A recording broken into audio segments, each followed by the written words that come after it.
7ই মার্চের একটি ভাষণের মধ্য দিয়ে জাতির জনক বঙ্গবন্ধু সমস্ত নিরস্ত্র বাঙালি জাতিকে সশস্ত্র বাঙালি জাতিতে রূপান্তরিত করেছিলেন মাননীয় স্পিকার। আমি মাইকের সামনে গিয়ে বলেছিলাম, আমার নেতা তোমার নেতা শেখ মুজিব শেখ মুজিব। আপনারা এখনো দেখবেন অনেক সময় রেডিওতে যখন প্রচার করে যে একটা কণ্ঠস্বর আছে যে আমার নেতা তোমার নেতা শেখ মুজিব শেখ মুজিব, জাগো জাগো বাঙালি জাগো, এগুলি আমাদের স্লোগান। তোরে আমরা গণ অভ্যুত্থান করেছি, আমরা স্লোগান দিতাম পাঞ্জাব না বাংলা, পিন্ডি না ঢাকা।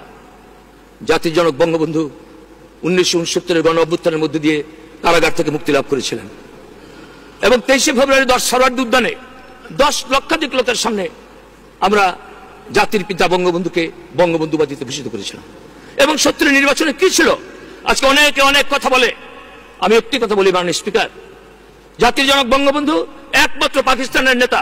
আপনার একটি বই আছে আইয়ুব খান, বইটার নামে আইয়ুব খান, এই বইটা লিখেছেন আলতাফ বহর, ইনফরমেশন সেক্রেটারি ছিলেন। সেই বইয়ের মধ্যে লেখা আছে বঙ্গবন্ধু ফরিদপুরে কি বক্তৃতা করেছেন, মোনায়েম খানের চামড়া দিয়ে জুতা বানানোর কথা বলেছেন। তারপর বঙ্গবন্ধু কি একজন মানুষ আপসহীন 6 দফা দেওয়ার পরে তিনি ঘরে থাকেন নাই, খুলনায় গেছেন, গ্রেপ্তার হয়েছে, যশোর থেকে ফিরে এসে ঢাকা আত্মসমর্পণ করে বেল পেয়েছেন, সিলেটে গেছেন, গ্রেপ্তার হয়েছেন, আবার বেল পেয়েছেন, ময়মনসিংহে গেছেন, গ্রেপ্তার হয়েছেন, আবার বেল পেয়েছেন, রংপুর দিনাজপুর 77 বার গ্রেপ্তার হয়েছেন। তারপরে সবশেষে নারায়ণগঞ্জে 8ই মে 1966 তিনি গ্রেপ্তার হয়ে জেলে থাকলেন। এবং এই জেলের মধ্য থেকেই 68 সনের 17ই জানুয়ারি বঙ্গবন্ধুকে এই আগরতলা মামলার, আমরা এটাকে ষড়যন্ত্র বলি না, এটা তো ঠিক, বঙ্গবন্ধু আগরতলা গিয়েছিলেন, এটা হিস্টোরিক্যাল ফ্যাক্ট এবং এই কেস সত্য ছিল। আমরা তখন আন্দোলনের জন্য তারিখ ভুল ছিল, যাই হোক আগরতলা মামলা, সেই জন্য আরো ষড়যন্ত্র মামলা বলি না। এবং এই মামলার তাকে আসামি করা হয়েছে। সর্বপ্রথম রাজিউদ্দিন রাজু এবং ফিরোজ, কাজী ফিরোজ, তাদের নেতৃত্বে জগন্নাথ হল থেকে মিছিল বের হয়েছিল। তারপর আমরা আন্দোলন যখন বিচার আরম্ভ হলো 19 এপ্রিল থেকে, তখন আমরা পরিকল্পনা নিয়ে 11 দফা কর্মসূচি প্রণয়ন করে, আপনি জানেন, আপনি ছাত্র নেতা ছিলেন গাইবান্ধায়, আমরা 11 দফা কর্মসূচি প্রণয়ন করে 5ই জানুয়ারি থেকে যাত্রা শুরু করে 17ই জানুয়ারি ঢাকা বিশ্ববিদ্যালয়ের বটতলা থেকে আন্দোলন শুরু করে, তারপর লাঠিচার্জ টিয়ার গ্যাস, 18 তারিখ আবার মিছিল, লাঠিচার্জ টিয়ার গ্যাস, 19 তারিখ প্রকৌশল বিশ্ববিদ্যালয় থেকে প্রশাসন, সেই প্রশাসনে গুলি, আসাদুল্লাহ নামে দিনাজপুরের এক কর্মীর পায়ে গুলিবিদ্ধ হলো। তার প্রতিবাদে 21শে জানুয়ারি সেদিন ঢাকা বিশ্ববিদ্যালয়ের কলা ভবনের আমরা মিটিং করতে পারিনি, আগে তো টেবিলের উপর দাঁড়িয়ে করতাম, সেদিন সাদে উঠলাম কলা ভবনের গাড়ি পোর্সের উপরে, গাড়ি বারান্দার উপরে উঠে বক্তৃতা করলাম। বক্তৃতার পরে যখন মিছিল বের করলাম এই ঢাকা বিশ্ববিদ্যালয়ের, যেখানে আগে আমাদের ইমার্জেন্সি বিভাগ, জরুরি বিভাগ ছিল, তার সামনে আমাদেরকে লক্ষ্য করে গুলি করলো। আমার ডাইন পাশে আসাদ, বাম পাশে খালেদ মোহাম্মদ আলী, আমি মাঝখানে, আমাদের লক্ষ্য করে গুলি করলো, গুলিবিদ্ধ হলো আসাদের বুকে। এবং আসাদ যখন রক্তাক্ত, আসাদকে ধরে আমরা হাসপাতালে নিয়ে যাওয়ার পথে আমার আর খালেদ মোহাম্মদ আলীর হাতে, আওয়ামী লীগের ছাত্রলীগের সাধারণ সম্পাদক আসাদ শহীদ হলো। তার রক্তাক্ত জামা এখন আমার বাসায় আছে, যে রক্তাক্ত জামার উপরে জামা হাতে রেখে আমরা বক্তৃতা করছি। তারপরে শহীদ মিনারের শপথ নিলাম। অনেক লম্বা ইতিহাস, আমি সেই এইভাবে আন্দোলন করতে করতে তারপরে এর থেকে শপথ নিয়ে, আসাদ তোমাকে আর কোনোদিন পাবো না, কিন্তু তোমার রক্ত সে শপথ নিয়েছে, আসাদ এই রক্ত আমরা পিছিয়ে যেতে দেবো না। তারপরে মিছিল করলাম সরওয়ার্দী উদ্যানের কোণে, যখন গেলাম যেখানে সরওয়ার্দী সাহেব এবং হোসেন সরওয়ার্দী শের বাংলা ফজলুল চিরনিদ্রা সাহিত্য, সেখানে যাওয়ার পর আর্মি মোতায়েন করলো, ভিউকাল উচ্চারিত হলো, ডেঞ্জার ডেঞ্জার ডোন্ট ক্রস। আমরা শুনলাম না, আমরা মিছিল নিলাম এবং 21 তারিখ বর্ডার বন্ধ হরতাল দিলাম, পল্টনে জানাজা দিলাম, সেই গাইবান্ধা জানাজা লক্ষ লোক, বাংলা ভাষা হিসাব থেকে শুরু করে আমাদের সৈয়দ নজরুল ইসলাম সাহেব শহীদ, 4 নেতার অন্যতম, অন্যান্য সমস্ত নেতৃবৃন্দ উপস্থিত ছিলেন। সেখানে 3 দিনের কর্মসূচি দিলাম। 22 তারিখ কালো ব্যাজ ধারণ, কালো পতাকা উত্তোলন, 23 তারিখ মশাল মিছিল, 24 তারিখ 2টা বন্ধ হরতাল। 22 তারিখ এমন কোনো লোক নাই যে কালো ব্যাজ বুকে ধারণ করে নাই, এমন কোনো বাড়ি গাড়ি ছিল না যে কালো পতাকা উত্তোলিত হয় নাই। 23 তারিখ রূপান্তরিত ঢাকা মহানগর মশালের নগরীতে। এবং 24শে জানুয়ারি সেই গুলিবিদ্ধ হয়ে বিক্ষুব্ধ জনতা যখন এক মন্ত্রীর বাড়ি আক্রমণ করলো, তখন মতিউর মকবুল রুস্তম আলমগীর শহীদ হলো এবং পল্টনের লক্ষ লক্ষ লোক এলো। এবং ঢাকা শহরে কোনো মানুষ, মাননীয় স্পিকার, সেদিন বাড়িতে ছিল না। এই মতিউরের পকেটে 1 টুকরা কাগজ পেলাম, লেখা ছিল, মা আমি মিছিলে যাচ্ছি, যদি ফিরে না আসি মনে করো তোমার মতিউর বাংলার মানুষের জন্য, প্রিয় নেতা মুজিবের জন্য জীবন দিয়ে গেল মতিউর রহমান, 10ম শ্রেণী, নবকুমার ইনস্টিটিউট, পিতা হাজার আলী মল্লিক, মতিঝিল কলোনি। এই ঠিকানায় আমরা পল্টনে লোক রাখতে পারি না, মানুষ এই গভর্নর হাউস আক্রমণ করতে চায়, আমরা ইকবাল হলের মাঠে নিয়ে আসলাম। সেখান থেকে সান্দান জারি হলো, তার মধ্যে মতিউরের মায়ের কাছে মতিউরের লাশ পৌঁছে দিলাম। তারপরে 9 ফেব্রুয়ারি পল্টনে বিশাল জনসভা, আমার সভাপতিত্বে সর্বদলীয় ছাত্র সংগ্রাম পরিষদের আমি ছিলাম আহ্বায়ক, স্পোক্সম্যান, কোঅর্ডিনেটর, সমন্বয়ক এবং মুখপাত্র। সভা শেষ, সেখানে স্লোগান দিয়েছিলাম, শপথ নিলাম মুজিব তোমায় মুক্ত করব, শপথ নিলাম মাগো তোমায় মুক্ত করব।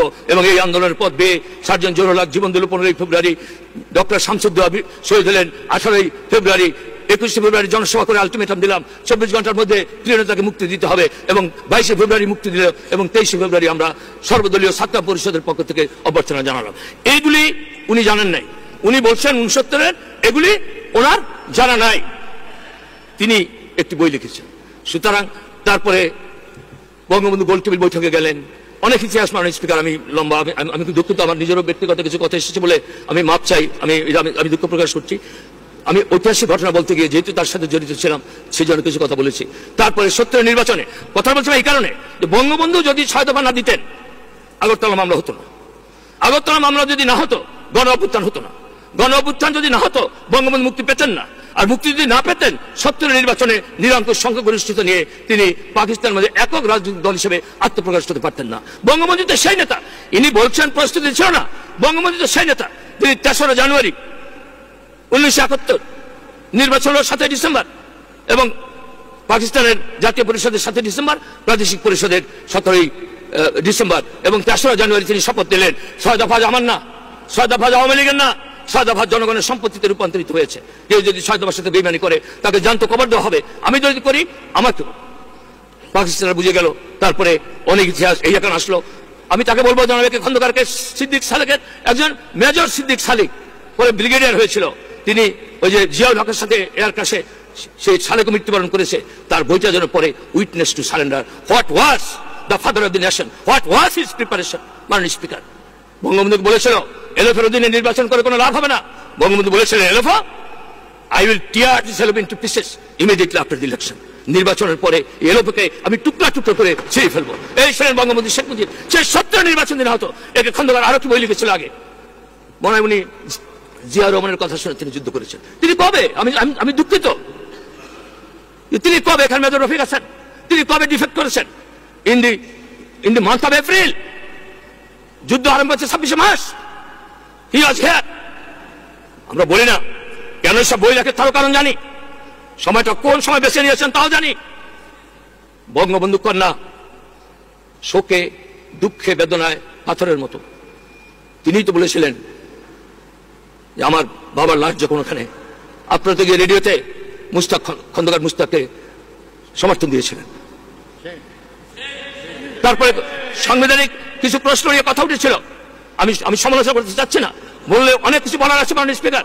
এইসব কথা বলে, এইসব কথা লিখে অন্যদের হাতে অস্ত্র তুলে দেওয়া হয়। আমি অবাক হয়ে যাই, মানুষের মধ্যে কৃতজ্ঞতাবোধ কেন থাকবে না মাননীয় স্পিকার? আমাদের শোকের কথা বলেছি, দুঃখের কথা বলেছি বঙ্গবন্ধু কন্যার। তিনি তাকে মন্ত্রী করেছেন, প্ল্যানিং মিনিস্টার ছিলেন, অনেক বয়স হয়েছে, আমি তাকে সম্মান করি। কিন্তু আপনি কি লিখলেন এটা? আপনার লেখার কোন প্রস্তুতি ছিল না, আপনার লেখার জয় পাকিস্তান প্রস্তুতি ছিল না। 7ই মার্চের একটি ভাষণের মধ্য দিয়ে জাতির জনক বঙ্গবন্ধু সমস্ত নিরস্ত্র বাঙালি জাতিকে সশস্ত্র বাঙালি জাতিতে রূপান্তরিত করেছিলেন মাননীয় স্পিকার।